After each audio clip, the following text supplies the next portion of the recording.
Hoy en día los tsunamis matan a miles de personas y arrasan todo lo que encuentran en su camino. Los terremotos destruyen ciudades y pueblos enteros. Y los huracanes asolan amplias regiones, dejando tras de sí cientos de muertos y miles de desplazados. Los desastres naturales han existido desde el momento en que la Tierra existe. Pero ¿es posible que esas catástrofes naturales puedan borrar cualquier vestigio de nuestra existencia, incluyendo el arte, la arquitectura y la tecnología? Las evidencias sugieren que no solo es posible, sino que ya ha ocurrido en muchas ocasiones anteriores. Es muy posible que hubiera otras antiguas civilizaciones que fueran destruidas por una gran catástrofe natural y no quedara ni rastro de ellas. Lo que hasta ahora habíamos concebido como una gradual evolución desde los primitivos cazadores-recolectores hasta las sociedades complejas parece que no fue un hecho tan sosegado. Recientemente los científicos han descubierto restos de antiguas y un día florecientes culturas, miles de años más antiguas que lo que se creía posible. ¿Pero qué les ocurrió? ¿Por qué desaparecieron? ¿Podría volver a pasar otra vez? A lo largo de la historia, los elementos se han cobrado un elevado número de vidas en todo el mundo. Es el destino final de la humanidad. ¿Será cierto que estamos destinados a desaparecer de la faz de la Tierra? Y a convertirnos en otra civilización perdida.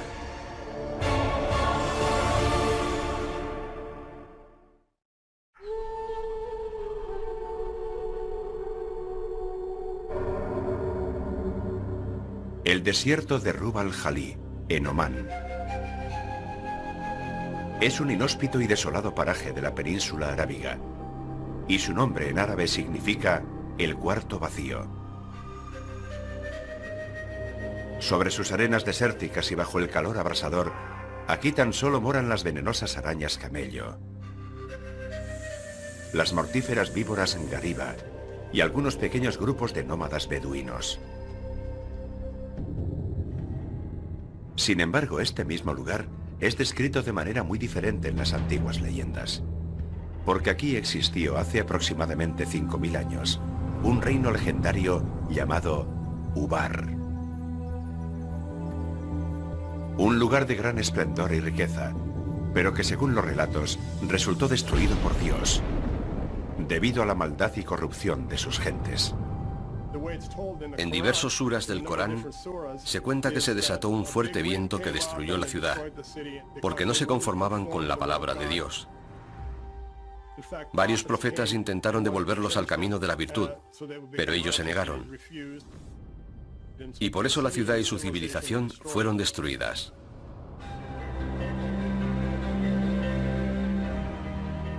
Durante siglos muchos historiadores y exploradores han buscado pruebas de la existencia de Ubar. Pero solo la extraordinaria combinación de la tecnología de la era espacial y la arqueología tradicional podrían descubrir algún indicio de que Ubar fuera en su día algo más que una leyenda. En 1983, el arqueólogo aficionado Nicholas Clapp se dirigió a la NASA con una singular petición, que dio como resultado una expedición conjunta a la península arábiga. Había leído un artículo sobre el uso de la tecnología de generación de imágenes por radar para cartografiar los ríos del subsuelo en Egipto, y se preguntó si también podría ser empleada para rastrear una antigua ciudad a partir de una localización aproximada. Instalada por primera vez a bordo del transbordador espacial Columbia, la tecnología, llamada radar de imágenes espaciales, actuaba como una máquina de rayos X del subsuelo. Primero se tomaban las imágenes desde el espacio y después se manipulaban digitalmente para resaltar los detalles imposibles de percibir a simple vista, incluidos antiguos cauces de ríos y rutas de caravanas hoy enterradas por la arena. Nunca imaginé que la ciudad perdida pudiera descubrirse desde el espacio, pero ellos insistieron y analizaron todos los rasgos que pudieran ser reveladores. Una de las grandes ventajas de las imágenes del satélite es que puedes observar una región entera y ver todas las características en su contexto. Esta es una imagen del radar espacial de una zona desértica del sudoeste de Egipto, parte del Sáhara, que actualmente es uno de los lugares más áridos de la Tierra. Este largo trazo de aquí es un río, el cauce de un antiguo río tan ancho como el actual valle del río Nilo. Esto es un río muy pequeño que discurre por aquí. Pero si nos trasladásemos al lugar, lo que veríamos sería esto. Estamos en medio de uno de esos cauces que mostraba el radar, y la ribera está ahí, un poco más arriba. Aquel descubrimiento avivó nuestro interés, porque los antiguos humanos dependían de las mismas cosas que nosotros. Necesitaban encontrar agua y una red de caminos para transportarla. De pronto fuimos capaces de comprender la relación entre los distintos trazos de las imágenes, y descubrimos algunos vestigios en la zona. Fue un gran salto adelante en la búsqueda de Ubar. Las imágenes de radar de Rub al-Khali tomadas por el satélite también mostraron antiguos caminos de caravanas a lo largo del borde oriental de la península.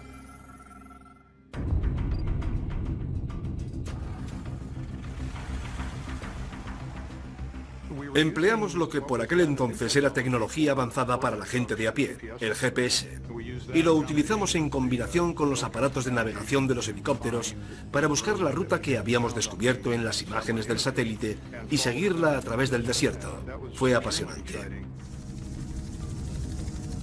Decidimos aterrizar en una zona en la que había una especie de colina y a su pie un pozo de agua. Y cuando bajamos me preguntaron, ¿qué le parece este lugar? Y les contesté, miren, ahí se aprecian unas construcciones. En principio tenía todo el aspecto de ser un antiguo asentamiento humano, con muros de piedra, restos de edificaciones, y había piezas de cerámica por todas partes. Así pudimos identificar una serie de asentamientos que fueron muy importantes en la antigüedad, y uno de ellos resultó ser la ciudad de Ubar. Uno puede imaginarse cientos, miles de caravanas con cientos y miles de camellos y asnos, transportando telas y mercancías de la costa al interior y del interior a la costa a través de la antigua Ubar. Sin duda fue un enclave comercial en el que se agrupaban las caravanas de camellos para cruzar juntos el desierto. De hecho, había una fortaleza aquí, una fortaleza que controlaba el suministro de agua, porque esa era la manera en que se podían controlar las caravanas de camellos. Si querías cruzar la zona, tenías que pagar el tributo.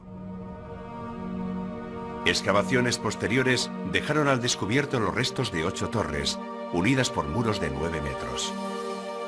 Lo que venía a coincidir con la descripción que de Ubar se hace en el Corán, como una ciudad de majestuosas columnas. Pero si en verdad existió la legendaria urbe, ¿significa eso que las demás narraciones sobre Ubar también son ciertas? Por ejemplo, su destrucción tragada por las arenas. Según la opinión de los geólogos, fue la erosión de un acuífero subterráneo debajo de la ciudad lo que causó la desaparición de Ubar.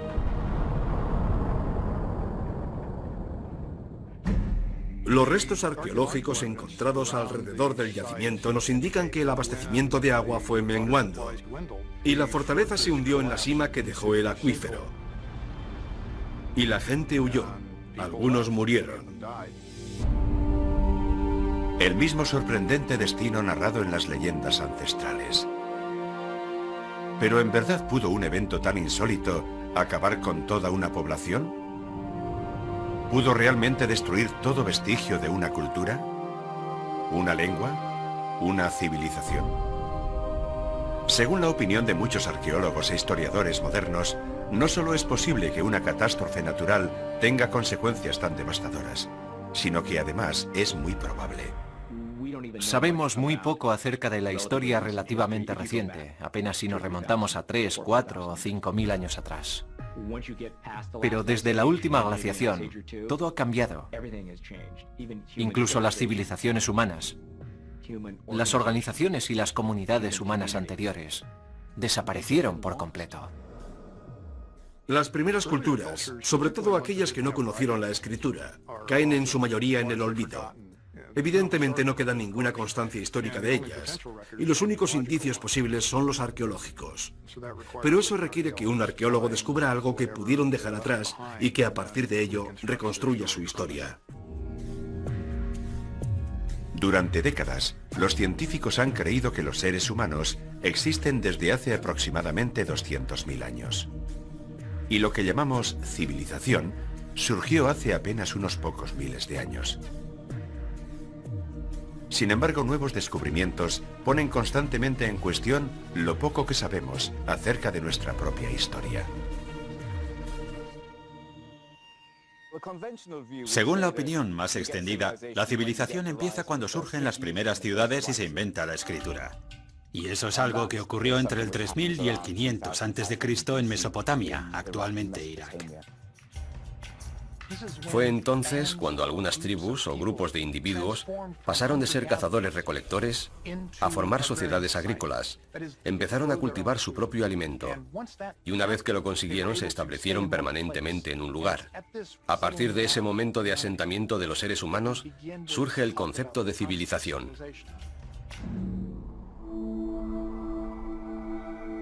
Con mayor o menor exactitud, conocemos el pasado bastante bien hasta una decena de miles de años atrás.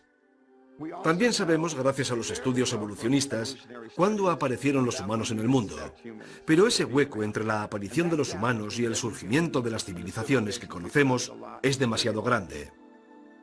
Sería muy interesante saber cuándo comienza verdaderamente la civilización. Pero si es cierto que Ubar existió, ¿cuántas otras antiguas ciudades yacen enterradas, esperando ser descubiertas? Y una vez que las descubramos, ¿qué hallaremos? ¿Restos de nuestro pasado más remoto?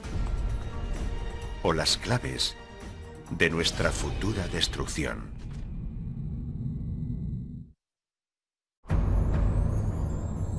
Sanliurfa, este de Turquía, 1994. En lo alto de una loma, el arado de un granjero kurdo se detuvo de golpe al tropezar con una gran piedra rectangular medio enterrada. Durante días intentó desenterrar y sacar de allí aquel pesado objeto, cuando de pronto hizo un descubrimiento inesperado. El granjero se dio cuenta de que la roca tenía grabadas extrañas formas en su superficie. El hallazgo no tardó en atraer a multitud de equipos de arqueólogos internacionales al yacimiento. Tras una cuidadosa excavación, aparecieron una serie de enormes bloques de piedra megalíticos. Y sobre su superficie, asombrosamente bien conservadas, las tallas en relieve de animales, jabalíes, zorros, vacas y algunos pájaros, no todos propios de la región. Son unas tallas magníficas, muy hermosas. Algunos de los leones son ciertamente asombrosos. Está claro que es un lugar especial. Pero lo más increíble era que el yacimiento llamado Göbekli Tepe, la colina del ombligo en turco, tenía 11.000 años de antigüedad. 5.000 años anterior a cualquier otro asentamiento conocido comparable. Göbekli Tepe es un elemento transformador. Para los arqueólogos significa que debemos ampliar y expandir nuestra definición de civilización para incluirlo en ella. Göbekli Tepe nos cogió a todos por sorpresa. Nunca habíamos visto algo así. Mostraba un alto grado de sofisticación. Es un descubrimiento asombroso para el periodo tan temprano al que pertenece. Göbekli Tepe es extraordinario. Es 7.000 años más antiguo que las grandes pirámides. Si antes pensábamos, ¿cómo podían poseer una tecnología y un conocimiento así los egipcios en un estadio tan prematuro de la humanidad? Mucho me temo que en adelante tendremos que replantearnos totalmente esas ideas, porque Göbekli Tepe es 7.000 años anterior. Muy recientemente, las imágenes de radar del yacimiento nos han ayudado a descubrir un enorme complejo que comprende más de 20 grandes estructuras ovales, cada una de las cuales se compone de unas columnas megalíticas talladas en forma de T, junto con 4 pilares de piedra caliza unidos entre sí por muros de piedra de casi 2 metros, y colocados en círculos que van de 9 a 30 metros de diámetro. Es obvio que hubo un gran trabajo de planificación. Fue planeado, se movilizó mano de obra para hacerlo y se erigió para mantenerlo como lugar de culto durante un largo periodo de tiempo. Las piedras pesan entre 15 y 20 toneladas la mayoría, aunque algunas pueden llegar a pesar hasta 40 y 60 toneladas. La organización que tuvo que acompañar a un proyecto así es absolutamente asombrosa. Claramente tuvo que haber cientos, quizás miles de personas implicadas en la construcción de este sitio. Pero ¿quién construyó Göbekli Tepe? ¿Y con qué propósito? Göbekli echa por tierra todo lo que creíamos hasta ahora. Pensábamos que desde los cazadores-recolectores a las sociedades complejas, la evolución había sido lenta y gradual, pero queda claro que no. El responsable de la excavación del yacimiento, Klaus Schmidt, opina que el lugar tuvo que ser un importante centro regional, porque el emplazamiento es impresionante y desde ese lugar parece que uno pudiera contemplar el mundo entero. Algunos arqueólogos creen que las tribus nómadas del Neolítico viajaban desde lugares muy lejanos hasta Göbekli Tepe para tomar parte en celebraciones rituales. Otros creen que se trata de un templo o un lugar de sacrificio. Pero todos coinciden en que se trataba de algún tipo de ceremonia religiosa. Debía de ser un santuario o algún tipo de centro religioso. No son asentamientos, ni tampoco lugares de enterramiento. Tenían que ser centros ceremoniales. Los investigadores sostienen que Göbekli Tepe fue utilizado durante cerca de 2000 años. Pero que para el año 7000 a.C., los círculos de piedra habían sido abandonados y enterrados intencionadamente. ¿Pero por qué? ¿Por qué motivo alguien enterraría este mágico conjunto de al menos 20 estructuras diferentes y posiblemente muchas más? La única explicación que se me ocurre es que algo había cambiado y tuvieron que marcharse a otro sitio. Y la mejor forma de dejarlo era sencillamente enterrarlo todo. La gente no abandona las cosas así sin más. Esos lugares eran tan sagrados, o al menos tan importantes para ellos, que los taparon con tierra para preservarlos de alguna manera, y luego volvieron a edificar encima o cerca de ellos. Göbekli es uno de esos sitios sagrados. Las evidencias demuestran que aquella gente enterraba intencionadamente esos templos o lo que fueran, antes de marcharse y levantar otro. Creo que aquí ocurría algo muy profundo. Debemos enmarcarlo en su contexto cronológico. Estamos en el final de la última glaciación, un momento de enormes cambios. Y hay indicios claros que demuestran que durante aquella época se produjo una gran catástrofe, posiblemente causada por el impacto de un asteroide o un cometa sobre la parte norte del continente americano. Y encontramos pruebas que lo corroboran por todo el mundo. Fue en esa misma época cuando construyeron Göbekli Tepe. Y debemos preguntarnos por qué. La respuesta parece ser que tuvieron que hacerlo. Algo estaba ocurriendo. ¿Una catástrofe global? ¿Provocada por el impacto de un cometa o un asteroide? ¿Podría ser esa la respuesta y la razón por la que los antiguos moradores de Göbekli Tepe abandonaron el lugar? ¿O fue inmediatamente después del cataclismo, cuando se construyó el conjunto como un templo o un lugar de acción de gracias? Algunos investigadores creen que la respuesta puede encontrarse cerca de allí, en el monte Ararat, que según la Biblia hebrea, es el lugar en el que el arca de Noé se posó después de que las aguas del diluvio universal se retirasen. Si nos fijamos en el monte Ararat, nos daremos cuenta de que se encuentra a unos pocos cientos de kilómetros de Göbekli Tepe. Al examinar los animales que fueron tallados en las piedras de Göbekli Tepe, no encontramos explicación para que algunos de ellos fueran añadidos al conjunto. No forman parte de la fauna de la zona. La cuestión es, ¿aún así, pudieron habitar allí en aquel momento? Y si así fuera, ¿cómo habían llegado hasta allí? Si recurrimos a la mitología, encontramos una respuesta que encaja. Podrían ser los animales del arca de Noé. El origen de los relatos sobre el diluvio universal Ha sido objeto de amplias investigaciones. Los encontramos a lo largo de todo el planeta. Existe una versión de los nativos norteamericanos, los indios Ojibwa. Existe otra versión en China. Aparece en la mitología griega y también en la hindú. Es perfectamente posible que fueran hechos reales los que inspiraran esas leyendas mitológicas. Los relatos del diluvio universal pueden referirse a un diluvio real. Es posible que los mitos y las leyendas acerca de una gran inundación y el rescate de un cierto número de animales a bordo de un arca tenga una base real. Puede que la respuesta la encontremos analizando otras civilizaciones desaparecidas y lo que ellas nos pueden revelar acerca del misterioso pasado de la humanidad y de su incierto futuro.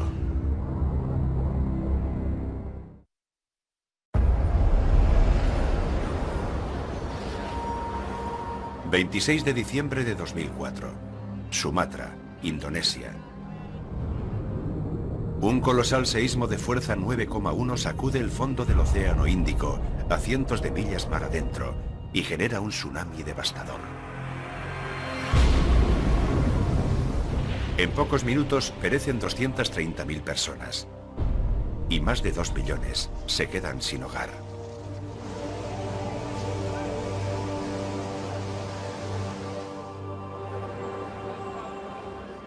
Siete años después, el 11 de marzo de 2011, otro terremoto de magnitud 9 zarandea con fuerza el noroeste de Japón. Es el seísmo más fuerte que jamás haya azotado a la nación insular. Minutos después, una ola gigante de 10 metros de altura barrió la costa, llevándose por delante ciudades enteras y la vida de 23.000 personas.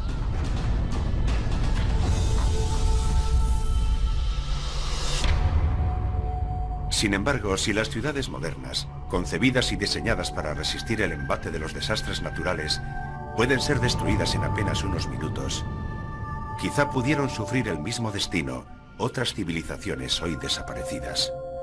Ha habido desastres naturales desde los albores de la Tierra. Los tsunamis, los terremotos, las erupciones volcánicas, llevan ocurriendo desde mucho antes de que existieran humanos que pudieran recogerlos en sus relatos.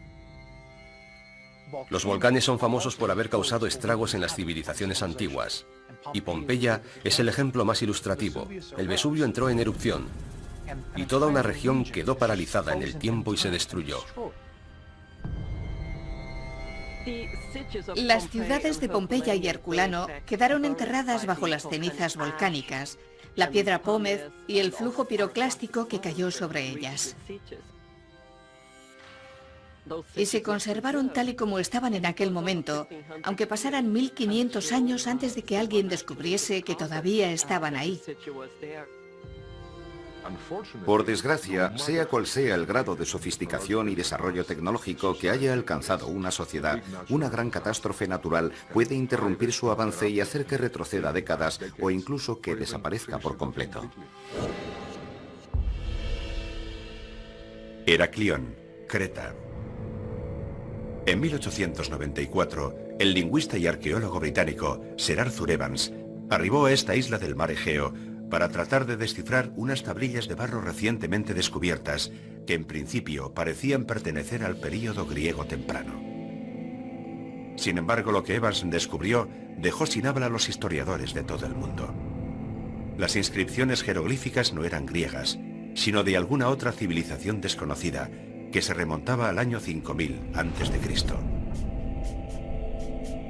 3 años después, el mismo Evans lideró una expedición que desenterró lo que vendría a llamarse el Palacio de Knossos.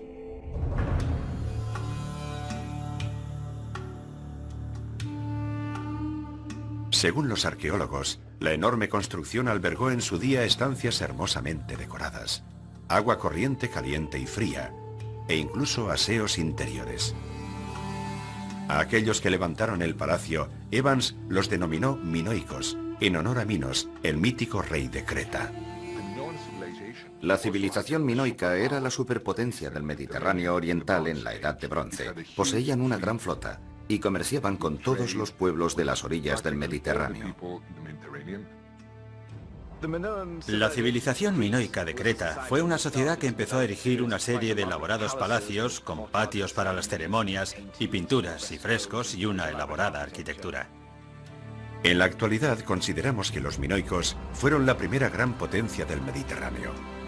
Su reinado se extendió desde el 2500 hasta el 1600 a.C. Pero ¿cómo pudo desaparecer completamente un pueblo tan poderoso y tecnológicamente desarrollado?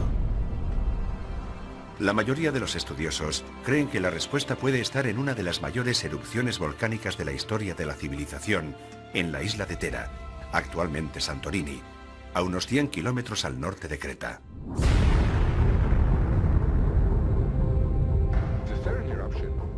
La erupción de Tera se produjo en 2 o 3 fases durante un periodo de unos días o unas pocas semanas.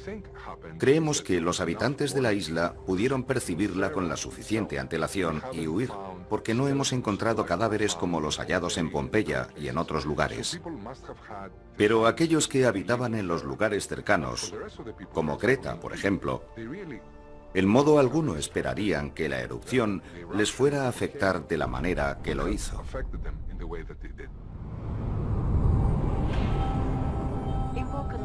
En vulcanología, las erupciones se clasifican en diferentes tipos. Desde las erupciones suaves, que se limitan principalmente al flujo de lava, hasta las erupciones plinianas, e incluso las ultraplinianas, si son muy grandes. La erupción de Tera fue una erupción pliniana o ultrapliniana, una explosión terrible que debió volar gran parte de la isla. El cielo se oscureció y las nubes volcánicas se extendieron y arrojaron sobre el suelo las cenizas que han sido halladas en lugares tan distantes como Rodas y el suroeste de Turquía. En otras direcciones, la señal de alarma de la erupción serían las explosiones que se oirían a mucha distancia. Actualmente la opinión generalizada es que a consecuencia de la violenta erupción de Tera, un gigantesco tsunami avanzó hacia las ciudades del litoral de Creta. Esta es una representación del mar Egeo en el Mediterráneo oriental y del volcán de Tera. Vamos a ver qué ocurrió inmediatamente después de la erupción. En primer lugar, se crea lo que llamamos una onda de relleno cuando la caldera del volcán se derrumba. Se forma un vacío en el océano. Y entonces, la ola empieza a desplazarse hacia la isla de Creta. Allí era donde vivían los minoicos. De modo que esta onda inicial empieza a desplazarse. Esto es Creta. En cuestión de 20 o 25 minutos, la ola llegó hasta allí. Tendría entre 5 y 10 metros de altura.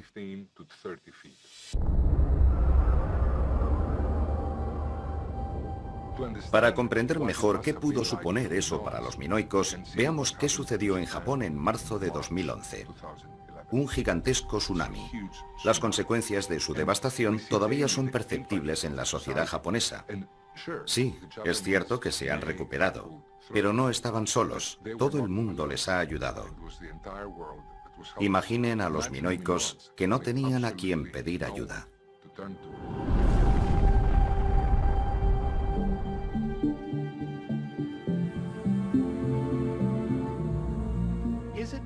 ¿Es factible que una civilización haya existido y desaparecido y que venga otra civilización e ignore por completo que hubo otra civilización anterior?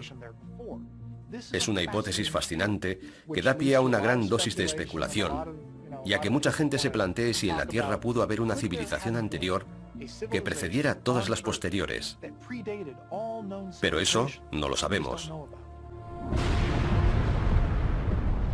Si un volcán activo es capaz de hacer desaparecer por completo cualquier vestigio de una civilización anterior, ¿podría una actividad volcánica similar tener las mismas fatales consecuencias en la actualidad? Los vulcanólogos afirman que sí, y han mostrado su preocupación por la posibilidad de que una catástrofe similar se produzca en la costa este de Estados Unidos. En las Islas Canarias, en las proximidades de la isla de La Palma, existen algunas fallas geológicas y un seísmo podría provocar que una gran porción de la isla se deslizase al mar. Si lo hiciera, provocaría una ola gigantesca.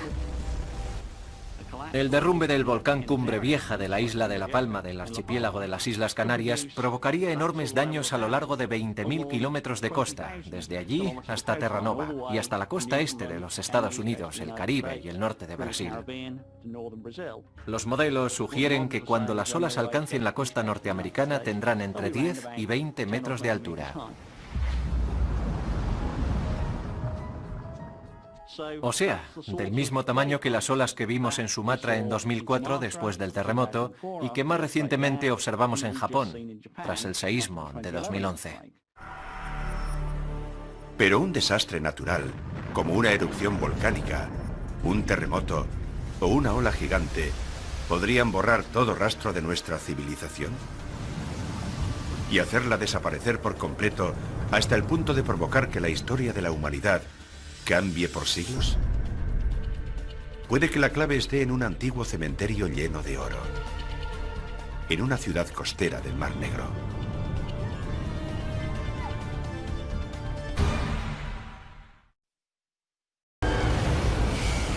Hoy en día los tsunamis matan a miles de personas y arrasan todo lo que encuentran en su camino. Los terremotos destruyen ciudades y pueblos enteros. Y los huracanes asolan amplias regiones, dejando tras de sí cientos de muertos y miles de desplazados. Los desastres naturales han existido desde el momento en que la Tierra existe. Pero ¿es posible que esas catástrofes naturales puedan borrar cualquier vestigio de nuestra existencia, incluyendo el arte, la arquitectura y la tecnología? Las evidencias sugieren que no solo es posible, sino que ya ha ocurrido en muchas ocasiones anteriores.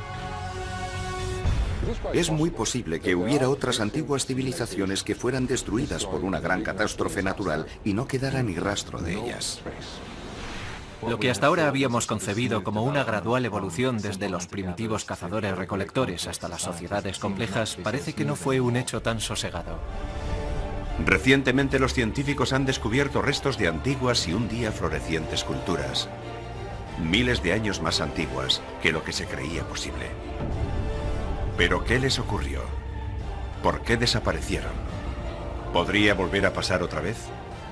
A lo largo de la historia, los elementos se han cobrado un elevado número de vidas en todo el mundo. Es el destino final de la humanidad. ¿Será cierto que estamos destinados a desaparecer de la faz de la Tierra? Y a convertirnos en otra civilización perdida.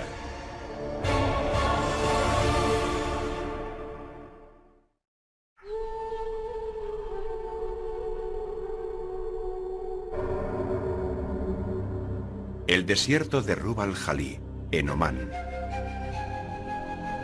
Es un inhóspito y desolado paraje de la península arábiga, y su nombre en árabe significa el cuarto vacío. Sobre sus arenas desérticas y bajo el calor abrasador, aquí tan solo moran las venenosas arañas camello. Dejaron al descubierto que aquel solar vacío era un antiguo cementerio olvidado.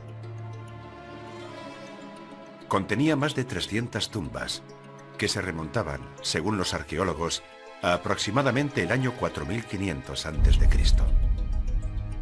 Pero sin duda, aún más importantes que los restos de los antiguos moradores de Varna, era la desconcertante evidencia de que había existido anteriormente una civilización próspera y avanzada. Algunas tumbas todavía conservaban restos humanos, con los cuerpos yaciendo en diferentes posiciones, pero orientados todos con la cabeza al norte o nordeste. Y habían sido enterrados con sus armas y ornamentos. Había muchos objetos, ciertamente extraordinarios, y encontrarlos todos juntos en un cementerio demuestra que algo muy importante estaba ocurriendo en la zona de Varna.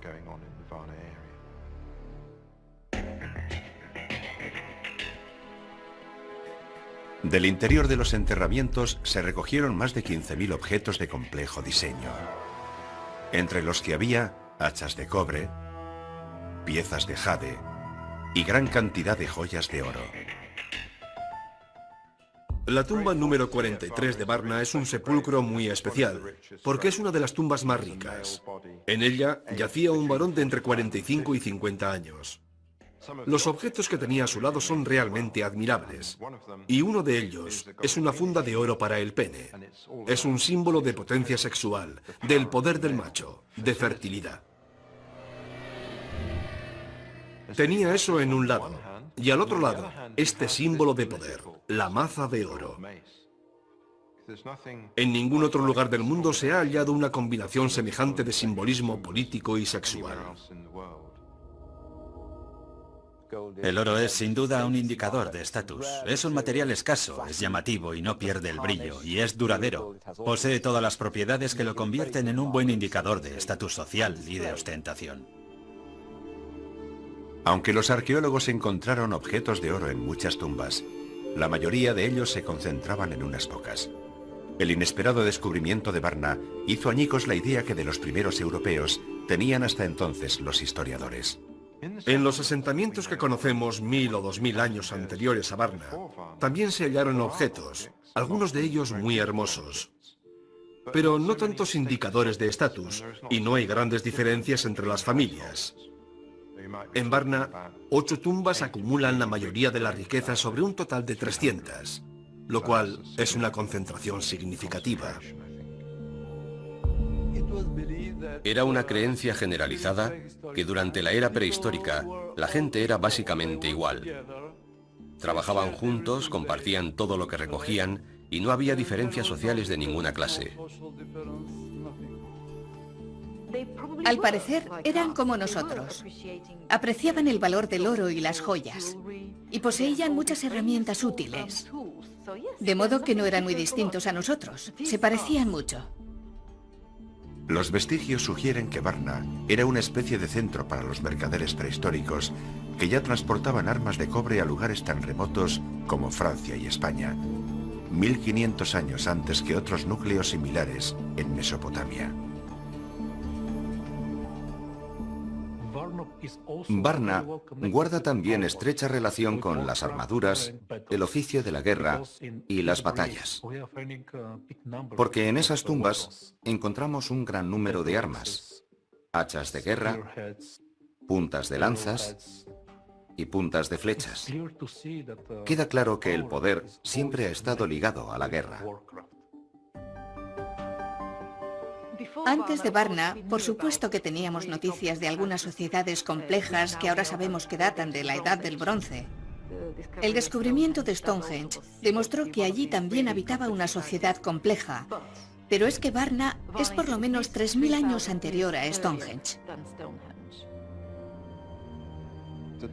El desarrollo de la civilización es una larga historia, y creíamos que sus hitos estaban en Egipto, Mesopotamia y Creta. Pero Varna fue anterior a todos ellos. El amanecer de la civilización europea empezó en este preciso lugar. Bajo esta tierra, la historia guardó sus secretos durante miles de años.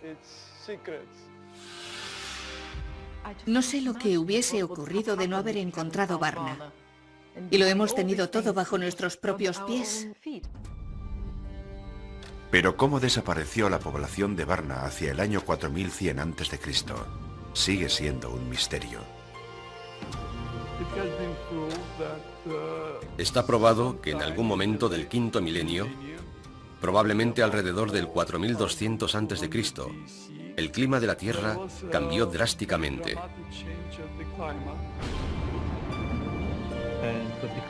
Esto provocó que el nivel de las aguas subiera y contribuyó a que las temperaturas subieran. De esa manera, las condiciones para la agricultura empeoraron considerablemente. Quizá fue un cambio climático que provocó falta de agua y hambre la causa real de la desaparición de Varna. Recientes excavaciones arqueológicas en yacimientos del Oriente Medio nos han proporcionado más información. Muchos arqueólogos y estudiosos creen que esos descubrimientos nos ayudarán a resolver el misterio de qué ocurrió realmente en Varna y en otras ciudades perdidas. Otros, sin embargo, subrayan otras señales muy diferentes y más difíciles de admitir. Indicios de desastres naturales y cataclismos de proporciones globales e incluso nucleares. Señales que sugieren que nuestro tiempo se puede estar agotando.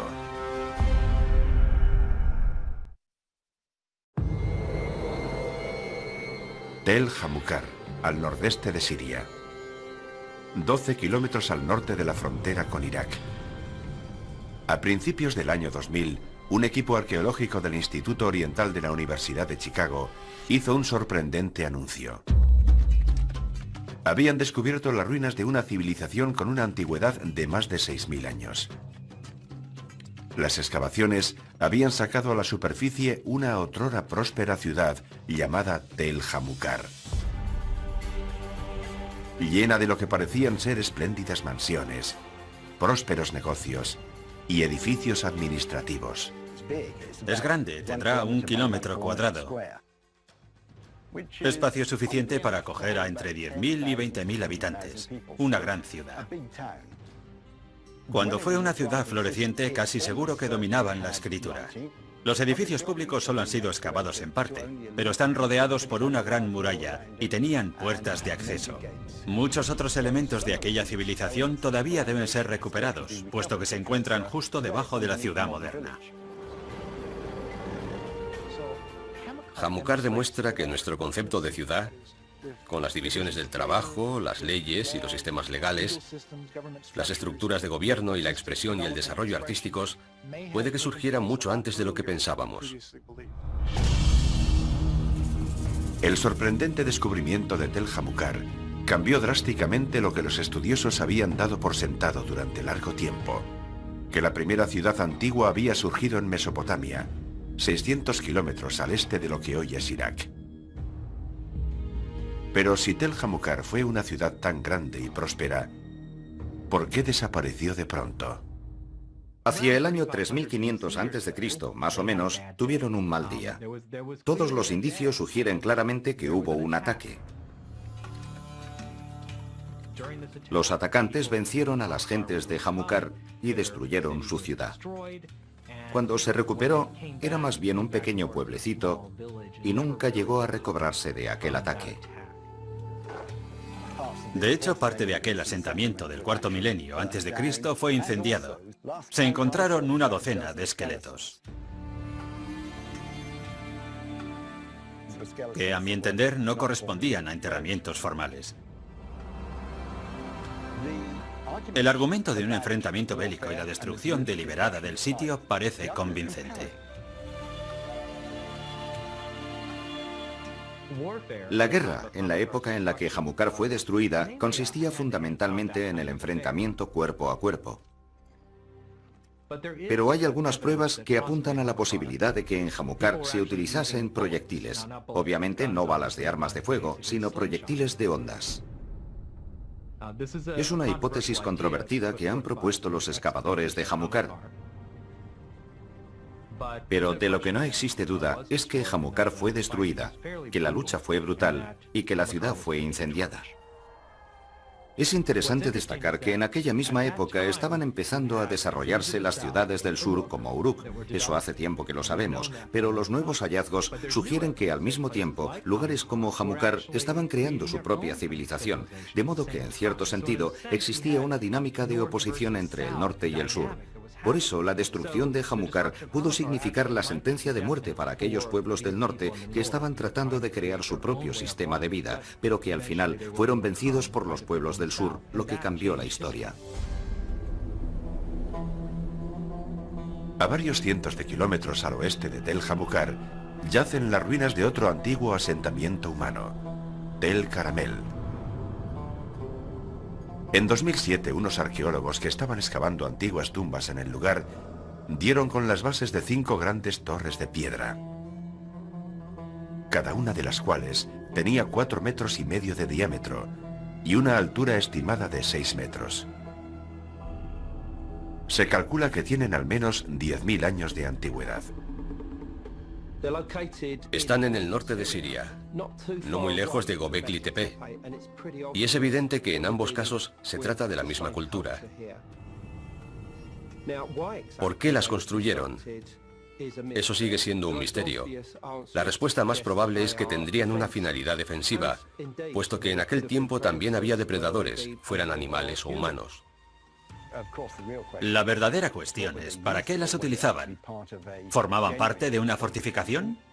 ¿Eran torres de vigilancia? ¿O tenían alguna otra finalidad? No lo sabemos. Tel Caramel, al noroeste de Siria, es un lugar importante porque nos proporciona la primera evidencia de construcciones de piedra permanentes construidas por un grupo humano que se anticipa en 2000 años a las estructuras permanentes más antiguas que conocíamos, las de la ciudad de Jericó. Caramel demuestra claramente que debemos desechar la idea de que hubo un único proceso que desembocó en el Neolítico. Puedo citar muchos otros lugares en los que culturas locales muy diferentes parecen haber alcanzado un alto grado de desarrollo, cada una en sus propios términos y todas muy diferentes unas de otras. Eso no denota un proceso único, es evidente, sino muchos procesos distintos, de los que algunos tienen éxito y otros no. La mayoría de los investigadores creen que Tel Caramel y Tel Jamukar fueron destruidas por ejércitos invasores provenientes del sur de Mesopotamia. Los conflictos eran endémicos en el mundo antiguo. Y no se trata de escaramuzas ni enfrentamientos rivales, sino de guerras cuyo objetivo es agrandar las ciudades y capturar más territorios, más ciudades subordinadas y más gente a la que cobrar tributos. ¿Pero acaso las guerras territoriales fueron la única razón de que aquellas antaño grandes ciudades antiguas fuesen destruidas? Hace poco se ha propuesto una nueva hipótesis, mucho más audaz. Quizá Tel Caramel y Tel Jamukar fueron víctimas de una gigantesca explosión nuclear espontánea. En 1972, unos científicos descubrieron en Gabón, África, indicios de que pudiera haberse producido un suceso nuclear semejante en las profundidades de una mina de uranio. Fue descubierto gracias al conocimiento que hemos desarrollado de los subproductos derivados de los reactores nucleares. Midiendo la cantidad que hay de un residuo concreto, podemos fechar su antigüedad y descubrir que tiene 2000 millones de años de antigüedad. El Sol es un reactor nuclear que nos da la vida. Pero la cuestión es, ¿pudo haber uno también en la Tierra? En los años 50 se hicieron algunas predicciones sobre qué componentes serían necesarios para que hubiera un reactor nuclear natural en algún lugar del núcleo de la Tierra. El uranio 235 es nuestra fuente principal de combustible para los reactores de fisión, y es relativamente común. De hecho, es más abundante que el oro.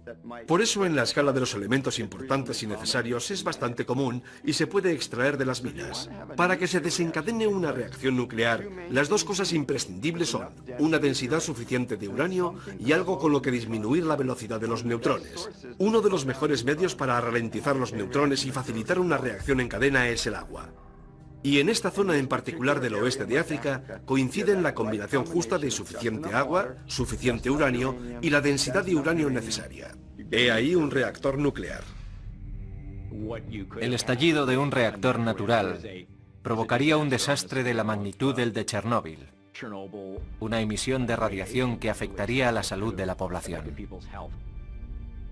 Una explosión de fisión nuclear, que es lo que ocurriría con el uranio en un escenario natural, es algo que ninguno deseamos que ocurra.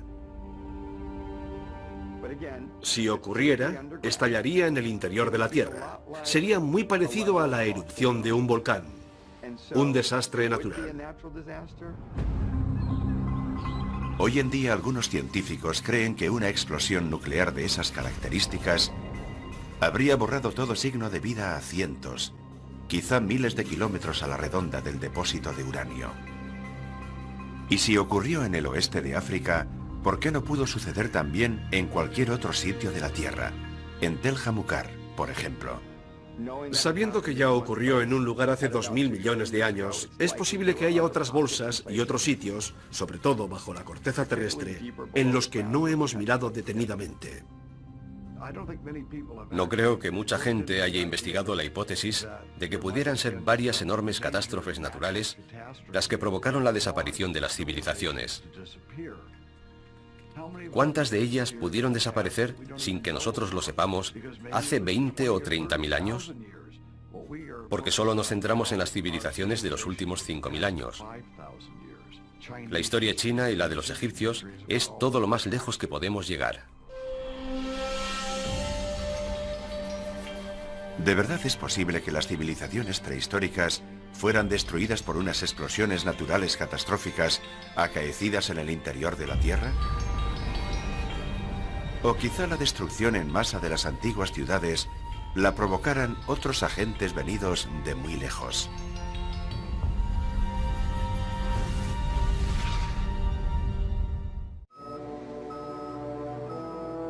...21 de diciembre de 1968... la misión Apolo 8 de la NASA. Dirigida por el comandante Frank Borman, fue la primera nave espacial que alcanzó la Luna.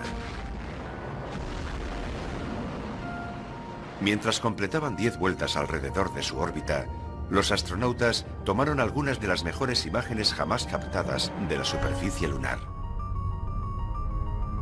Las imágenes mostraron la superficie lunar salpicada de miles de grandes cráteres, dato que sugería para algunos que nuestro satélite había sido en algún tiempo escenario de una intensa actividad volcánica.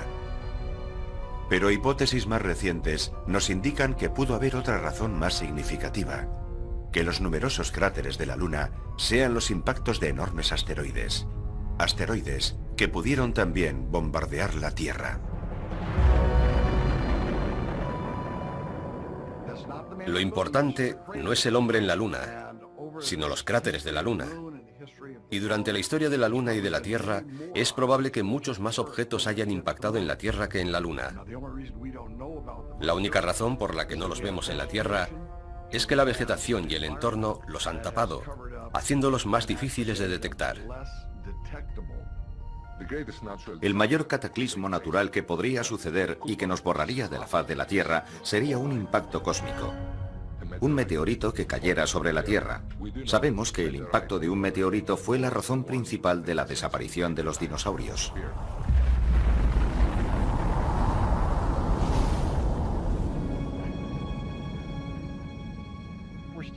Nos encontramos en el borde del cráter del meteoro, un lugar muy conocido del norte de Arizona porque en él impactó un meteorito. Este cráter se formó hace aproximadamente 50.000 años, cuando un meteorito de unos 45 metros de diámetro se precipitó sobre nuestra atmósfera a más de 40.000 kilómetros por hora. Chocó contra la Tierra con una fuerza igual a la de 1000 bombas de Hiroshima.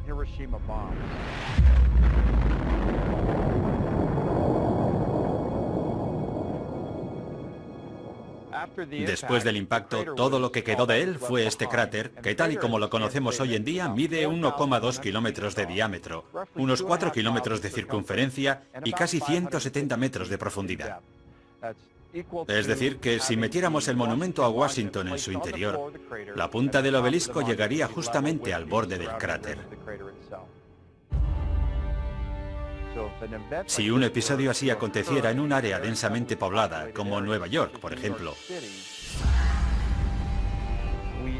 todo rastro de vida desaparecería en un radio de 15 kilómetros.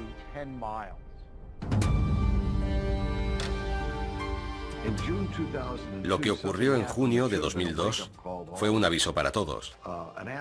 Un asteroide del tamaño de un campo de fútbol cruzó entre la Tierra y la Luna, a 1/3 de la distancia a la Luna. Ni siquiera supimos que estaba ahí hasta que ya había pasado de largo. Si se hubiera precipitado en el Pacífico, el sur de California se lo habría tragado un tsunami. Un objeto de semejante poder destructivo nos pasa rozando y ni siquiera nos enteramos hasta que ya ha pasado. En el futuro, esos peligros no deberían pasar inadvertidos. En 2005, la NASA empezó a hacer un seguimiento de los bólidos cósmicos que tenían más probabilidades de impactar contra la Tierra. Son los llamados objetos próximos a la Tierra. Un objeto próximo a la Tierra es un cometa o un asteroide que se desplaza por el espacio cercano a la Tierra. Técnicamente, es cualquier objeto que pueda acercarse a menos de 45 millones de kilómetros. Su tamaño varía desde el de una pelota de golf hasta un bloque de pisos o mucho más. A pesar de que muchos meteoritos del tamaño de una pelota de golf impactan contra la atmósfera terrestre a diario, se desintegran incinerados en las capas altas de la atmósfera. Solo los asteroides de al menos 30 metros de diámetro tienen posibilidades de impactar contra la superficie terrestre. Uno de los impactos más recientes de un asteroide contra la Tierra con efectos destructivos se produjo el 30 de junio de 1908 en Tunguska, una remota zona de Siberia. Un objeto de entre 30 y 40 metros de diámetro entró en la atmósfera de la Tierra. La presión de la atmósfera sobre la parte frontal del pequeño asteroide era mucho mayor que la presión en la parte posterior, lo que hizo que se aplastara y explotase a unos 6.000 metros sobre la superficie.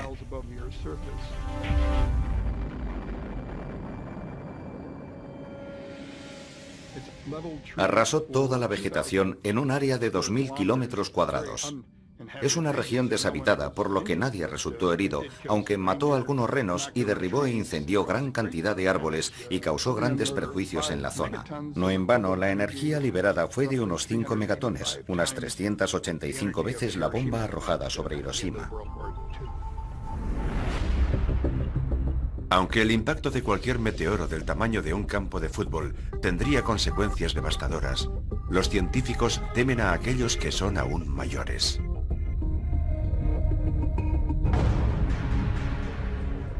Un asteroide de 1 kilómetro o 2 o mayor, y hay cerca de 1000 de ese tamaño en el espacio cercano a la Tierra, tendría consecuencias fatales en todo el mundo.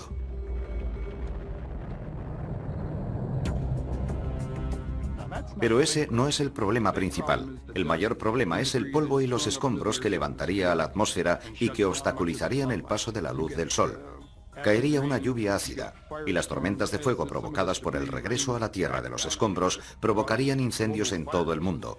El hollín, junto con el polvo levantado por el impacto, harían imposible la fotosíntesis, imprescindible para la vida de las plantas y, por ende, de los animales que se alimentan de esas plantas. O sea que lo peor del impacto de un asteroide serían los efectos secundarios. Los impactos de asteroides y meteoros contra la Tierra podrían aniquilar no solo grandes comunidades de organismos vivos, sino también civilizaciones enteras, y ya lo han hecho en el pasado. Desde hace unos pocos años, el equipo de los objetos próximos a la Tierra de la NASA ha ampliado su búsqueda para incluir objetos de más de 140 metros de diámetro. Uno de ellos, un asteroide de 300 metros de ancho, llamado Apophis, se acercará a la Tierra en 2029. Apophis es grande. Fue descubierto en 2003 y durante un tiempo se pensó que iba a chocar contra la Tierra. Existe una probabilidad de entre 37 de que impacte contra nuestro planeta en 2029. Eso sí, pasará muy cerca. Desde Europa se podrá ver a simple vista, o sea que lo verán ustedes pasar muy cerca de la Tierra, pero no chocará contra ella. Pero mientras los científicos ya han previsto la trayectoria que describirá Apophis, lo que no pueden predecir es de qué manera el gigantesco asteroide afectará a otros factores, como a la gravedad terrestre, por ejemplo. Lo aterrador es que una vez que haya pasado, volverá 7 años después. Y no sabemos si su trayectoria se verá afectada por la gravedad de la Tierra y si podría situarlo en una ruta de impacto contra nuestro planeta. Si cuando se acerque tanto a nosotros en 2029, cruza por una especie de ojo de cerradura concreto de 600 metros, cuando regrese en el año 2036 chocará contra la Tierra. Es un objeto lo suficientemente grande como para provocar no el final del planeta, pero sí la muerte de miles o quizás millones de seres humanos, según donde caiga. Por desgracia, los científicos nos recuerdan que el impacto de un gran asteroide contra la Tierra no es una cuestión de probabilidades, sino de tiempo. Pero cuando eso ocurra, ¿se perderá todo vestigio de nuestra civilización? ¿Podría un asteroide, una gigantesca roca del espacio exterior, ¿Caer sobre la Tierra con unas consecuencias tan devastadoras para el ecosistema que toda la vida muriese? Sí, es posible. Es factible que todas las especies sean aniquiladas y que desaparezca cualquier vestigio de existencia. ¿Podría eso también explicar por qué otras antiguas civilizaciones fueron destruidas y casi olvidadas? Creo que es muy posible que algunas antiguas civilizaciones fueran exterminadas por un objeto cercano a la Tierra que chocara contra ella y cambiara toda la naturaleza del planeta. No somos alarmistas. Sé que dicen lo contrario de nosotros, que somos pesimistas, que decimos que el cielo se está cayendo sobre nosotros. No, no se está cayendo, pero es posible que haya algo ahí fuera dirigiéndose contra nosotros. Si nuestro planeta resultase golpeado por un meteoro durante nuestra vida, ¿podríamos hacer algo para minimizar la devastación? ¿Estamos suficientemente preparados como para evitar que se pierdan los siglos de avances tecnológicos que han llevado tan lejos a la raza humana? ¿O es que somos más vulnerables de lo que creemos?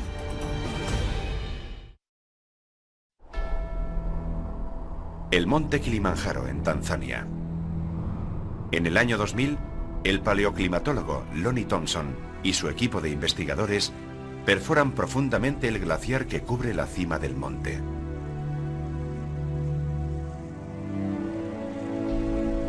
Así recuperan núcleos de hielo, muestras de hielo que reflejan las condiciones y los cambios del clima, no solo durante las últimas décadas, sino desde hace decenas de miles de años. Un núcleo de hielo es una columna de hielo. Desde la superficie tomamos una serie de columnas como esta para descubrir la historia del clima y el medio ambiente en diferentes lugares del mundo. En ellas se distinguen perfectamente las capas anuales y midiendo el grosor de esas capas, somos capaces de saber cómo han evolucionado las precipitaciones a lo largo del tiempo. Registra una cronología de la composición de nuestra atmósfera que se conserva en las burbujas de aire que han quedado atrapadas en el hielo. Así, podemos remontarnos hasta más de 800.000 años atrás, midiendo cosas como el dióxido de carbono, el metano y el óxido nitroso.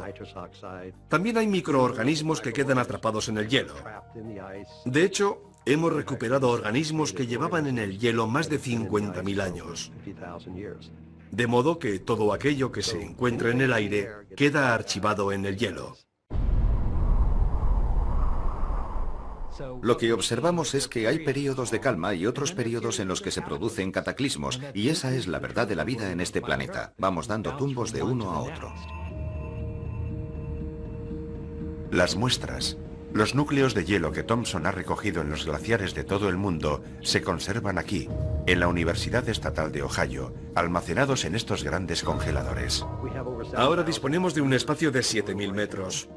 Aquí está la única colección del mundo de hielo del trópico. Aquí guardamos los núcleos del Kilimanjaro.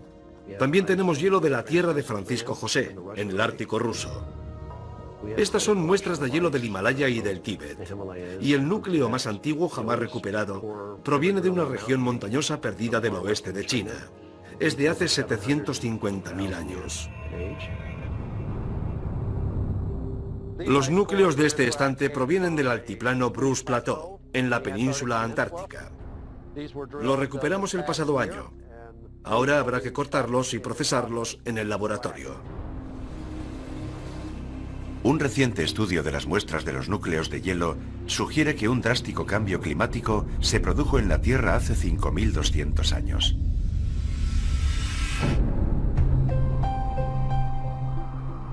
Ese cambio repentino coincidió con una época en que nuevas civilizaciones estaban emergiendo en Asia y Oriente Medio. Parece que algo nuevo empezaba a acontecer en todo el mundo, y me gustaría saber por qué. ¿Por qué entonces? Quiero decir que durante 100.000 años habíamos vivido felices como cazadores-recolectores, y de pronto las cosas cambiaron. ¿Cuál fue la causa que lo provocó? Hay que buscar algún denominador común, y la conexión más clara que había entre las sociedades agrícolas era el clima. Sabemos que es el momento en el que el Sáhara se desecó. 4 o 5 mil años atrás había lagos en ese desierto y gente que lo habitaba. Eso lo hemos sabido por las pinturas rupestres que dejaron en las rocas. Hay muchas pruebas de que algo muy dramático ocurrió en aquel momento. Pero si aconteció una catástrofe global, ¿qué la causó? ¿Acaso una gran sequía? ¿Un meteoro que chocó contra la Tierra y levantó tanto polvo que bloqueó la luz del Sol? ¿O fue una erupción volcánica? A nivel del planeta, las erupciones volcánicas son muy importantes. Es la forma en que un planeta libera su calor primigenio. La Tierra ha sufrido erupciones volcánicas desde hace miles de millones de años. Los humanos solo hemos existido durante una pequeña fracción de ese tiempo. Las erupciones volcánicas ya estaban aquí mucho antes de que nosotros llegáramos. Y seguirá habiendo erupciones mucho después de que hayamos desaparecido. Son un componente esencial de la Tierra. Pero aunque existen muchos volcanes por todo el mundo, la mayoría son demasiado pequeños para causar un cataclismo global. A no ser, claro está, que se trate de un supervolcán. Para explicarlo brevemente, digamos que tenemos unos volcanes que llamaríamos normales. Liberan una cierta cantidad de lava y de energía, y unas determinadas explosiones. Pero si la lava y los gases quedan atrapados en el interior del volcán perfectamente sellados, la presión aumenta en su interior y cuando explota, las erupciones son gigantescas. Eso es lo que clasificamos como un supervolcán. En la Tierra existen volcanes que pueden generar explosiones muy grandes. En particular aquellos que se encuentran alrededor del llamado Cinturón de Fuego del Pacífico. Volcanes que tienen grandes calderas, como los de Nueva Zelanda, Papúa Nueva Guinea y también Alaska. Los científicos ya han identificado al menos 7 supervolcanes por todo el mundo. El mayor de todos se encuentra en el Parque Nacional de Yellowstone, en Wyoming. La opinión más generalizada en geofísica acerca de Yellowstone, y hay algunos otros lugares parecidos en la Tierra, es que se acumula una gran concentración de calor bajo la superficie, lo que provoca que en una zona se produzca una fusión parcial de la roca. Es un proceso activo, y existe la posibilidad de que un día entre en erupción y estalle con gran violencia.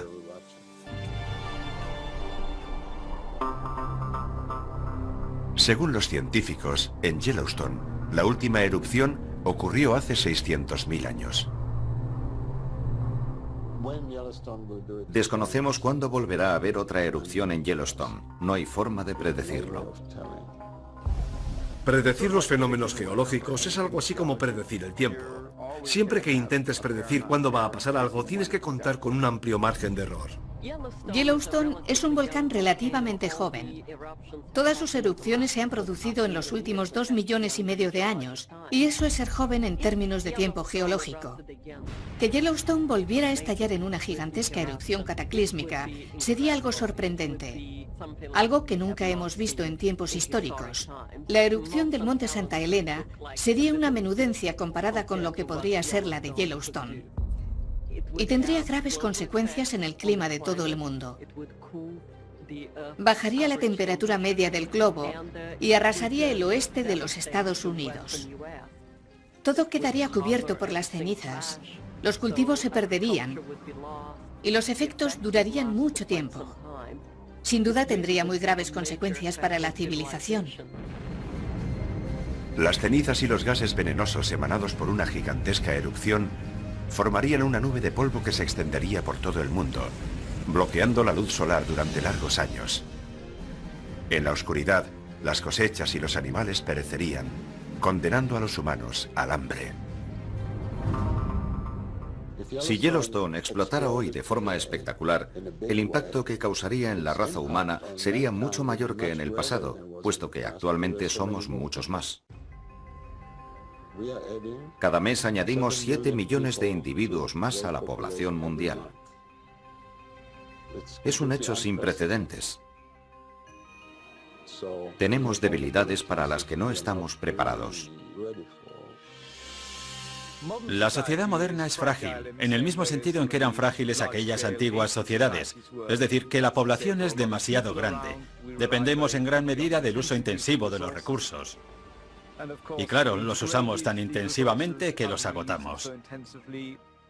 Por eso muchos opinan que estamos en una típica coyuntura de colapso. Los humanos dependemos de la naturaleza, y en el mundo moderno parece que lo hayamos olvidado. Pero ahí fuera hay otras fuerzas mucho más poderosas que cualquiera de nosotros. Esas fuerzas están constantemente en acción, y ya han impactado en otras culturas y civilizaciones en el pasado. Los cataclismos mundiales pueden parecer cosa de ciencia ficción. Pero lo crean o no, muchos gobiernos y empresas se preparan ya para cuando el evento ocurra. Desgraciadamente, una gran incógnita sigue sin ser despejada. ¿Funcionarán sus planes?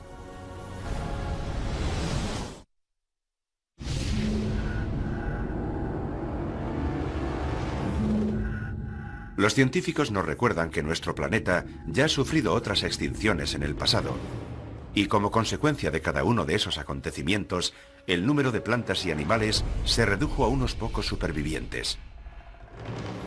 Pero si la civilización tal y como la conocemos ha llegado a su fin, ¿también desaparecerán por completo toda nuestra cultura y nuestra tecnología? A lo largo de la historia hay muchos casos de gentes de tiempos pasados que desarrollaron una tecnología y unos conocimientos que luego se perdieron. Uno de los casos más famosos es el de la Biblioteca de Alejandría en Egipto. Con su destrucción, en los primeros siglos de nuestra era, se perdió todo el conocimiento que los antiguos habían acumulado. Y no era solo el saber de los egipcios, sino el de todas las culturas del mundo clásico.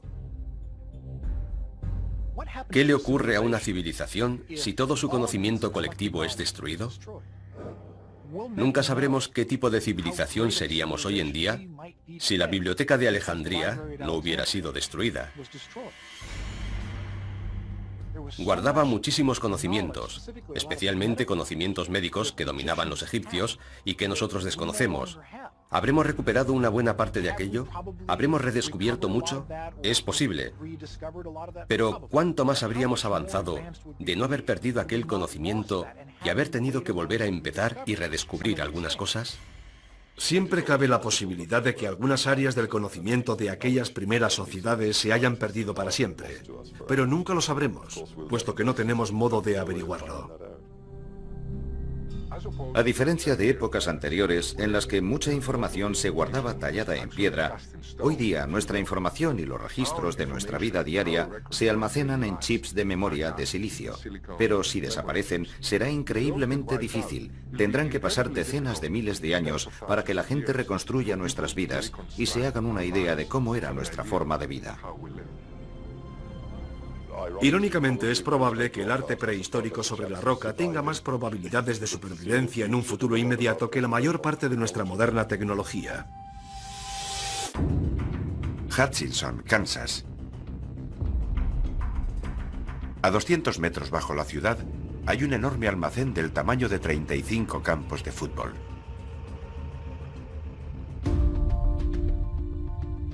En 1959, Hutchinson abrió su cámara acorazada subterránea en el interior de una mina de sal, como una forma segura de custodiar los documentos sensibles y los activos del gobierno durante la Guerra Fría. Lo llaman el almacén perpetuo, y es sin duda la cápsula del tiempo más grande del mundo. El subsuelo no es siempre el lugar más adecuado para guardar riquezas, pero posee algunas virtudes importantes. La temperatura se mantiene siempre estable y algunas reacciones químicas que provocan la descomposición dependen de las fluctuaciones de temperatura. La humedad también desempeña un papel importante. Si puedes mantenerla estable, ni demasiado alta ni demasiado baja, también actúa como un magnífico agente conservador. Por eso en los museos mantienen estables la temperatura y la humedad. Y una forma de mantenerlas inalterables sin que sea necesario un gran gasto de energía es sumergirse en el subsuelo. Y aún mejor en una mina de sal, puesto que la sal actúa como un protector natural. Por poner un ejemplo, las pieles de los animales sobre las que se escribieron los manuscritos del Mar Muerto se sumergieron en la sal del mismo mar, que actuó como un conservante natural y protegió la piel de la acción destructiva de los microbios. Esa es una de las razones por las que han llegado hasta nosotros. Entre los singulares y valiosos objetos almacenados en el depósito están las copias originales de muchas grandes películas y programas de televisión, además de importantes fotografías y documentos históricos. A una temperatura constante de 20 grados centígrados, las cuevas subterráneas reúnen las condiciones ideales para la conservación. En cualquier civilización, incluida la nuestra, si hay algo que deseas conservar, lo metes en una caja acorazada o lo guardas en una cueva, donde no está expuesto a los elementos. Las cuevas de la Europa meridional han conservado en muy buenas condiciones las pinturas y dibujos prehistóricos. Los más antiguos y elaborados los descubrieron en 1994 en el Valle de Ardèche, en Francia. Los expertos han datado las pinturas del interior de la cueva Chauvet en el año 30.000 a.C. Es una de las mejores cuevas ornamentadas de la Edad del Hielo que tenemos.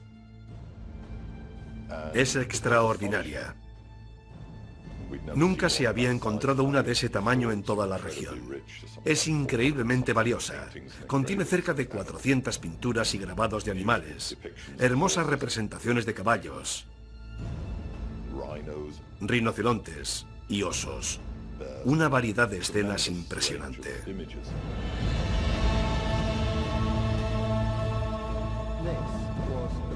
Son las escenas de animales más extraordinarias que uno pueda contemplar, incluso en las galerías modernas.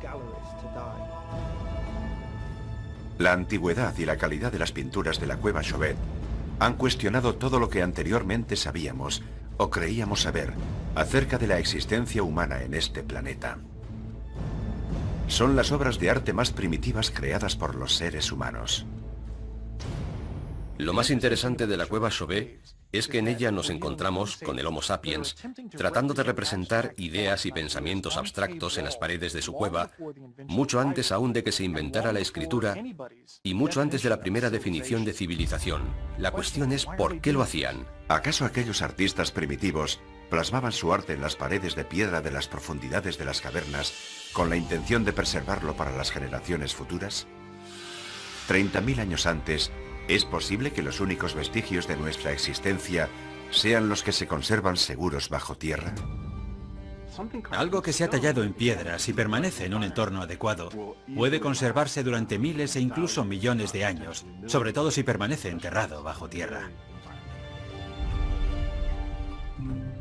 En una remota isla noruega, a 1.300 kilómetros al sur del Polo Norte y a 120 metros de profundidad, en el interior de una montaña arenisca, se encuentra la bóveda global de semillas de Svalbard. Se creó para salvaguardar la amplia diversidad de cultivos y plantas que nos sirven como alimento.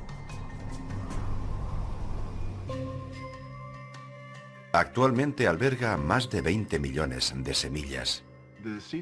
Las semillas se conservan en una mina de carbón abandonada que ha sido transformada en un almacén con unas condiciones estables. Algunas semillas aguantan largos periodos de tiempo, otras deben ser plantadas, cultivadas y cosechadas de nuevo como semillas. De modo que no es un entorno estático, sino que las semillas son renovadas constantemente e intercambiadas con otros bancos de semillas de todo el mundo. Creo que el banco de semillas se ha concebido expresamente para hacer frente a una hipotética destrucción de la civilización.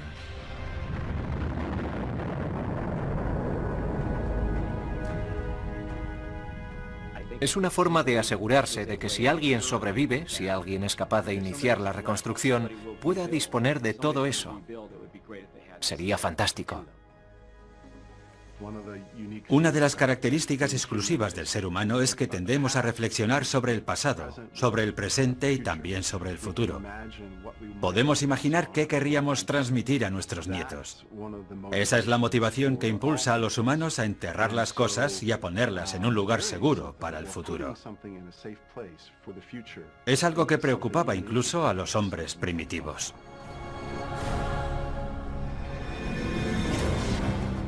Si las civilizaciones de la antigüedad guardaron deliberadamente el testimonio de su conocimiento y su desarrollo tecnológico en las cuevas y otras estructuras subterráneas, esos tesoros escondidos podrían ayudarnos a resolver el misterio de quiénes somos y de dónde venimos.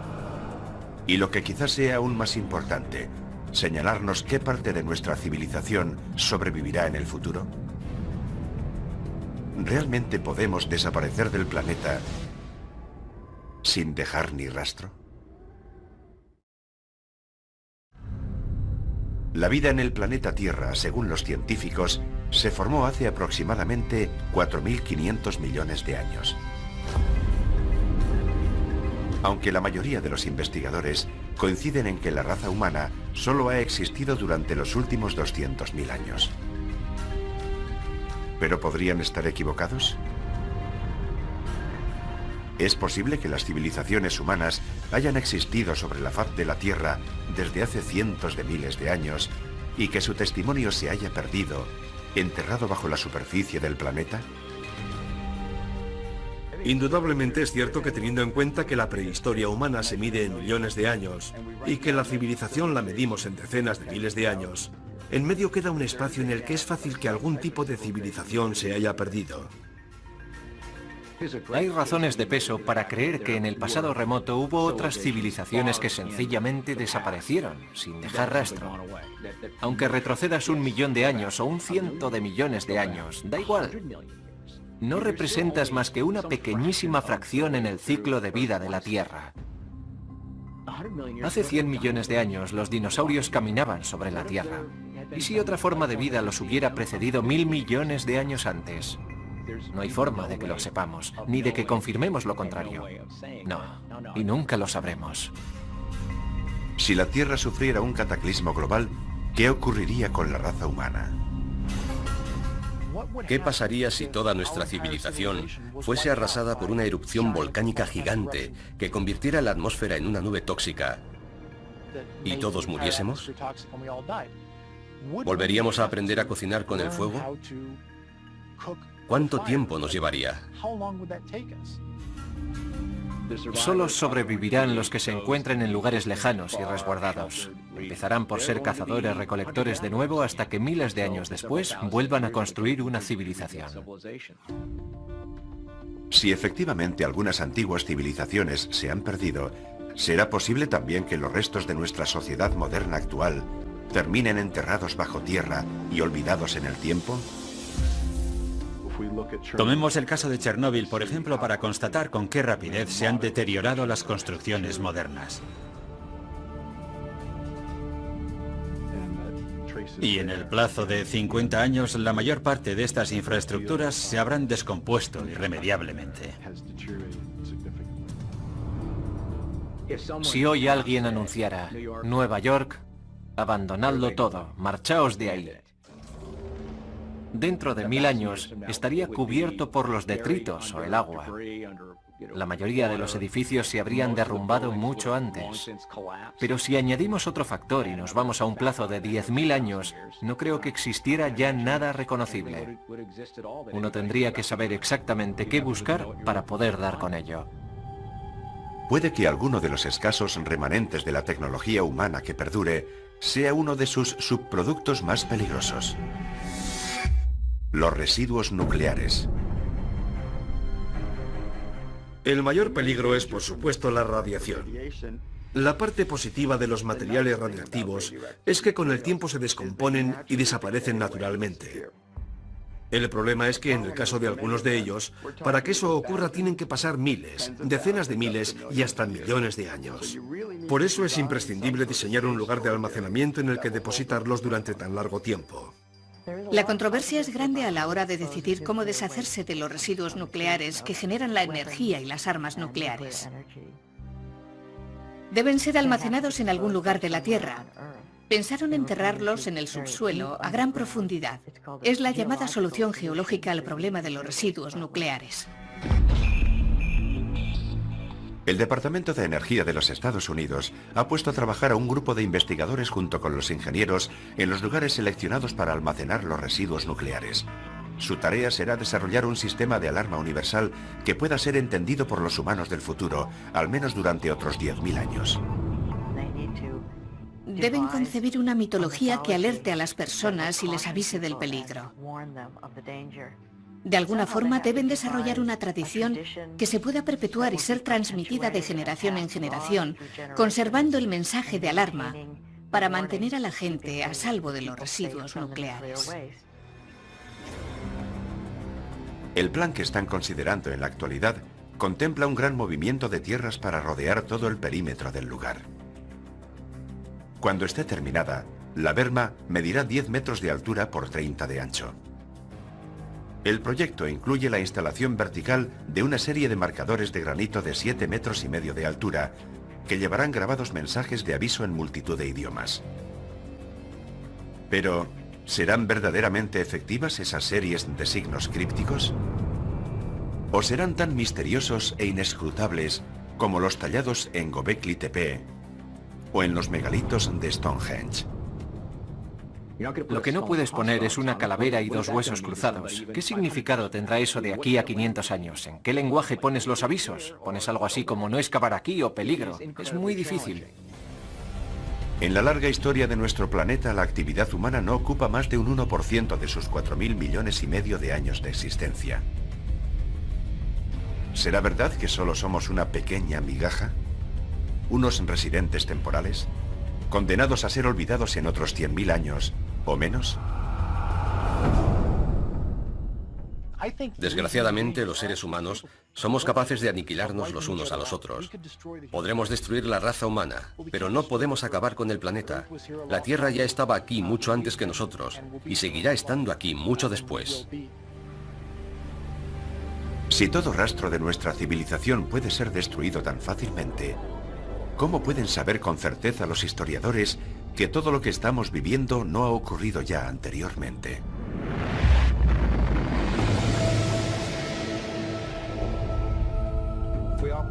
Cada vez llegamos más atrás en el tiempo y creo que llegará el momento en que las pruebas, que quizás ya tenemos en nuestras manos, nos hagan darnos cuenta de que existieron otras civilizaciones anteriores. Pero por ahora somos incapaces de reconocer sus señales. El origen de las cosas cada vez se sitúa más y más atrás, ya sean las cerámicas o los asentamientos o el uso del fuego o lo que sea. No se puede fijar una fecha y decir, y antes de esto no hubo nada, porque en cualquier momento surgen otras pruebas que demuestran lo contrario. El hecho de que las civilizaciones hayan surgido en más de una ocasión y de que hayan sido arrasadas por algún cataclismo y hayan vuelto a nacer, debería servirnos para extraer algunas enseñanzas. Lo cierto es que un verdadero estudioso reconocerá sin dudarlo que cuanta más información tenemos, más nos damos cuenta de que no sabemos nada del mundo. Cuando lo piensas, los testimonios escritos que nos han llegado desde el pasado remoto son tan escasos que no sabemos casi nada. ¿Es tan misteriosa realmente la historia de la humanidad? ¿O hay señales que aún permanecen ocultas, esperando a ser descubiertas? Cuando las encontremos, ¿prestaremos atención a sus posibles avisos de alarma? ¿O las ignoraremos y nos convertiremos en otra civilización perdida? Habíamos descubierto en las imágenes del satélite y seguirla a través del desierto. Fue apasionante. Decidimos aterrizar en una zona en la que había una especie de colina y a su pie un pozo de agua. Y cuando bajamos me preguntaron, ¿qué le parece este lugar? Y les contesté, miren, ahí se aprecian unas construcciones. En principio tenía todo el aspecto de ser un antiguo asentamiento humano, con muros de piedra, restos de edificaciones y había piezas de cerámica por todas partes. Así pudimos identificar una serie de asentamientos que fueron muy importantes en la antigüedad, y uno de ellos resultó ser la ciudad de Ubar. Uno puede imaginarse cientos, miles de caravanas con cientos y miles de camellos y asnos, transportando telas y mercancías de la costa al interior y del interior a la costa a través de la antigua Ubar.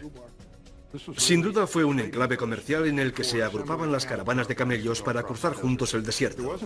De hecho, había una fortaleza aquí, una fortaleza que controlaba el suministro de agua, porque esa era la manera en que se podían controlar las caravanas de camellos. Si querías cruzar la zona, tenías que pagar el tributo. Excavaciones posteriores dejaron al descubierto los restos de 8 torres, unidas por muros de 9 metros. Lo que venía a coincidir con la descripción que de Ubar se hace en el Corán, como una ciudad de majestuosas columnas. Pero si en verdad existió la legendaria urbe, ¿significa eso que las demás narraciones sobre Ubar también son ciertas? Por ejemplo, su destrucción tragada por las arenas. Según la opinión de los geólogos, fue la erosión de un acuífero subterráneo debajo de la ciudad lo que causó la desaparición de Ubar.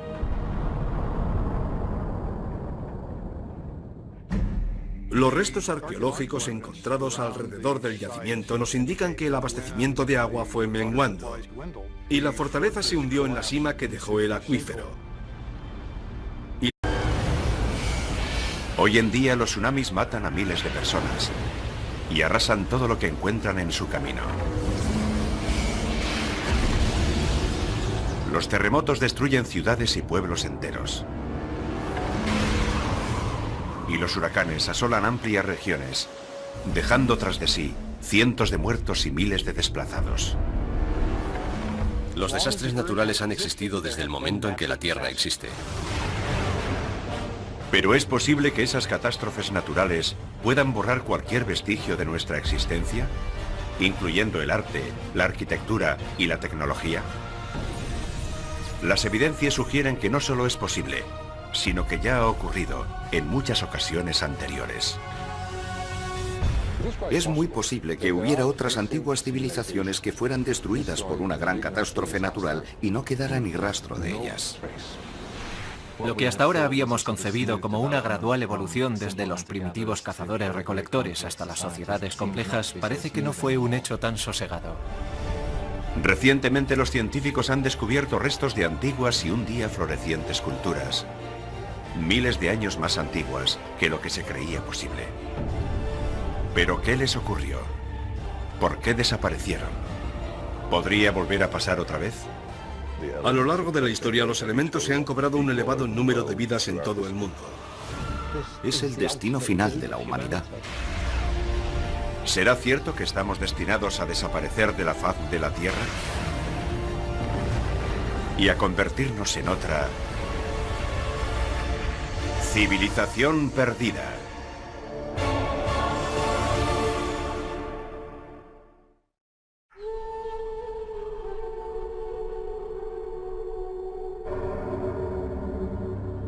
El desierto de Rub al-Khali, en Omán. Es un inhóspito y desolado paraje de la península arábiga, y su nombre en árabe significa el cuarto vacío. Sobre sus arenas desérticas y bajo el calor abrasador, aquí tan solo moran las venenosas arañas camello, las mortíferas víboras gariba y algunos pequeños grupos de nómadas beduinos. Sin embargo, este mismo lugar es descrito de manera muy diferente en las antiguas leyendas, porque aquí existió hace aproximadamente 5000 años un reino legendario llamado Ubar. Un lugar de gran esplendor y riqueza, pero que según los relatos resultó destruido por Dios, debido a la maldad y corrupción de sus gentes. En diversos suras del Corán se cuenta que se desató un fuerte viento que destruyó la ciudad, porque no se conformaban con la palabra de Dios. Varios profetas intentaron devolverlos al camino de la virtud, pero ellos se negaron. Y por eso la ciudad y su civilización fueron destruidas.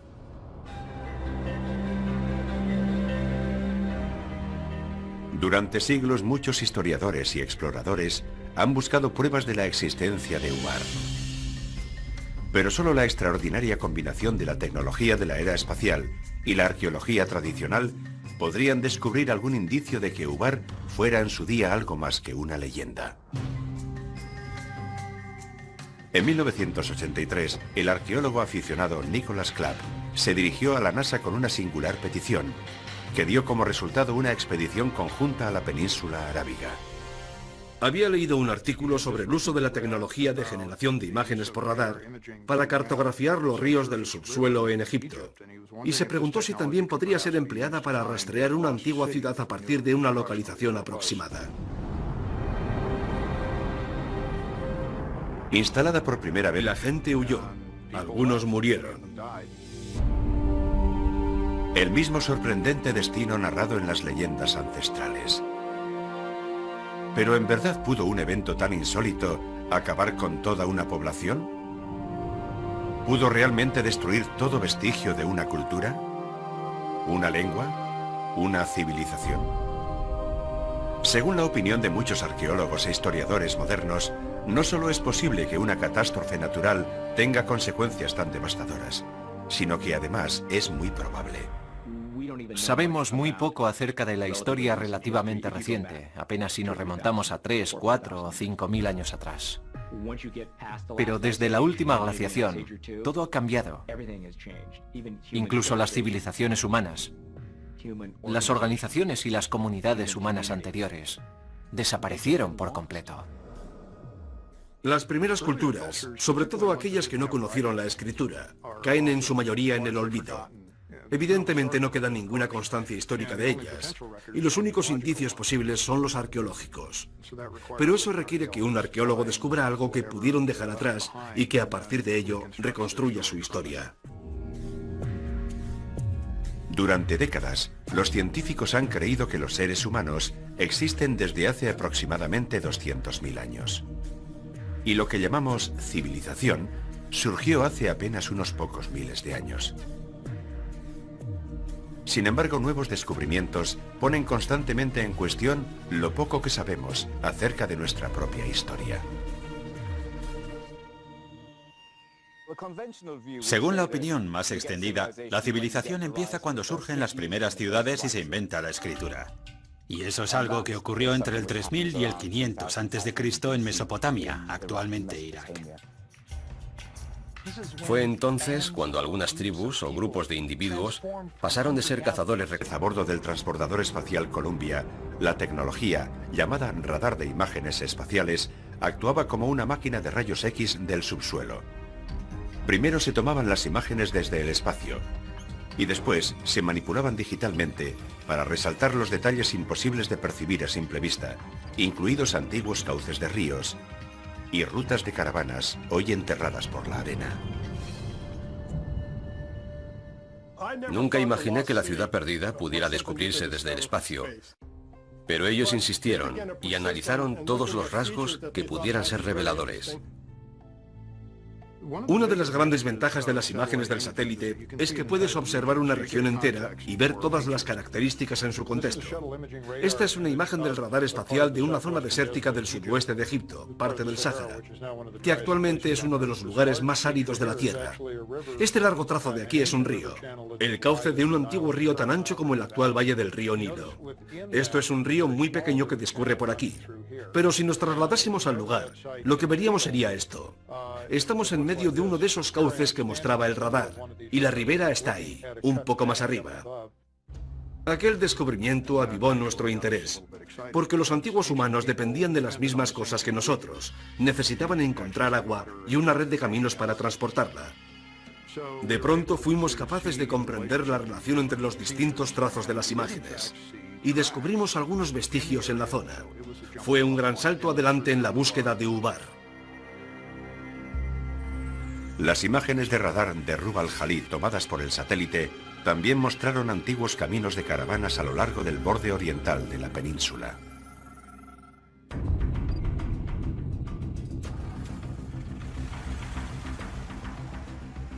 Empleamos lo que por aquel entonces era tecnología avanzada para la gente de a pie, el GPS, y lo utilizamos en combinación con los aparatos de navegación de los helicópteros para buscar la ruta que